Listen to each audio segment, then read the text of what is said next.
The road to a three-peat in Storrs, Connecticut, yep, still on track. Yesterday, Dan Hurley turned down the Lakers' offer of 6 years, $70 million to become their next head coach. Hurley met with LA Brass on Friday, took the weekend to decide, saying, quote, "I'm humbled by this experience. At the end of the day, I'm extremely proud of the championship culture we have built at Connecticut. We met as a team before today's workout, and our focus right now is getting better this summer in connecting as a team as we continue to pursue championships." Where is my guy, Coach Seth? There he is. Great sport coat. You got a lot of explaining to do, Coach. Tell me this. I know you have a close relationship with Dan Hurley. Why do you think he declined this Lakers offer? Well, as of Sunday, he was conflicted. I talked to him Sunday night prior to him making his final decision. But I think in the end, there's a couple of things. Number one, he's turned down other jobs before. His dad has turned down big-time jobs. His dad, a Hall of Fame high school coach.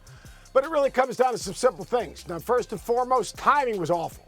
Absolutely awful. You're talking about the players are back on campus. He started his workouts already. He really likes his basketball team. Those kids committed to him and the program and his vision.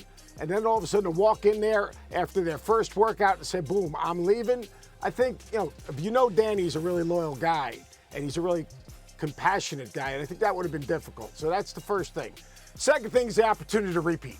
To have a three-peat, do something special and make history, surely is in the back of his mind. It separates himself from the guys that have won two and all of a sudden in a row and all of a sudden be in the same category as John Wooden. And then the last thing and the most important thing is family. I mean, to me, and I joke about it, have you ever watched the TV show Blue Bloods? And at the end of the show, the Reagans sit down at the family dinner and they solve all the world's problems. Well, I tell you, the Hurleys are the basketball version of the Reagans. All right? I mean, they are literally, they're in it together. And I think the last thing I said to Danny on Sunday is, I said, what you need to do, go take a walk with Andrea. All right? And, you'll figure it out together because they are a great team. And I think you put those three things together, you're talking about a guy that has separated himself. It had nothing to do with the Lakers. It's, everyone's talking about the Lakers, more money, more this, more that. It had more to do with the Hurleys. And the Hurleys and the family and the legacy, and he really enjoys what Connecticut has put together for him and what they've been able to accomplish. Stephen A., can I go next? Can I follow up, Coach? Yes, you can. Yes, you can.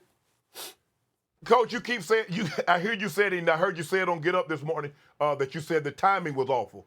The money was awful. Because, see, I'm the most loyal person money can buy. Make me an offer I can't refuse. You know what I'm saying? Coach, you love it here at ESPN. If someone wants, because you have familiarity, you know your role, you know the cues, you love working with the people. For someone from another network to get Coach Greenberg to leave, you're going to have to make him an offer he can't refuse. This was easily a refusable offer. You talk, and they are beating it. We're about to make him a historic offer. The sixth highest paid, you got 5 people right now making more money than that. You got people that are retired. Phil Jackson was making $10, $12, $13 million, and he ain't coached in over a decade. There ain't nothing historic about this offer. Make him an offer. Say, you know what, Steve Kerr's at 17 and a half. Coach, can we give you the same number of years and give you 17?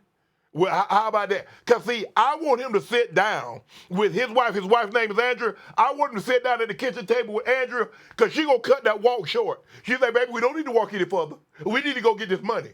Yeah, $112 million, $120 million. Give him an Eric Spoelstra type of deal. You make that offer because you say, you know what, guys? Hey, I know we just started practice, and I hate to break this news to you, but your boy out of here. Hey, real quickly, Shannon. The guy went to Monaco with his team last year, right? They took that summer trip overseas. All right, when he gets back, I said, hey, Danny, how was the trip? He goes, Monaco's nice, but it's not the Jersey Shore. I mean, that's how this dude is wired. He's just a little bit different. Malibu, nice. Wow. Coach, I don't know if you ever walked along Malibu, that shoreline in Malibu or Santa Monica. Whoo! Shannon, 9 years at Long Beach State. I made it down to, Okay. They let me in every once in a while. Right. Listen, I get it, and Shannon was talking about the money, and I understand that, Coach. I'm going to go to what I consider to be a deeper subject that you are perfectly qualified to engage in. Could you put Coach back up on the screen for me, please? Coach, I need you to take this into consideration. The one thing that shocked me about Danny Hurley's decision. I don't believe college basketball is what it used to be. When Mike Krzyzewski turned down the Lakers job in 2004, it made perfect sense to me. I'm thinking about Duke, I'm thinking about North Carolina, I'm thinking about ACC basketball, I'm thinking about what college basketball was at that particular moment in time. There was no NIL, there was no transfer portal, there wasn't all of this other stuff going on, right? And I'm looking at it now, and Coach, I love basketball. We know what it means to you. I know what the sport of college basketball means to you. It's your heart and soul. And I want to know from you, for the purposes of our audience, how concerned are you for at least the perception that right now college basketball doesn't really matter nearly as much as it used to until March Madness? You own the country come March Madness because everybody's in, they got their brackets ready and all of that other stuff. But it ain't what it used to be in the mind's eye of the public. That's why I thought Danny Hurley would leave, but he stayed. What are your thoughts about that, Coach?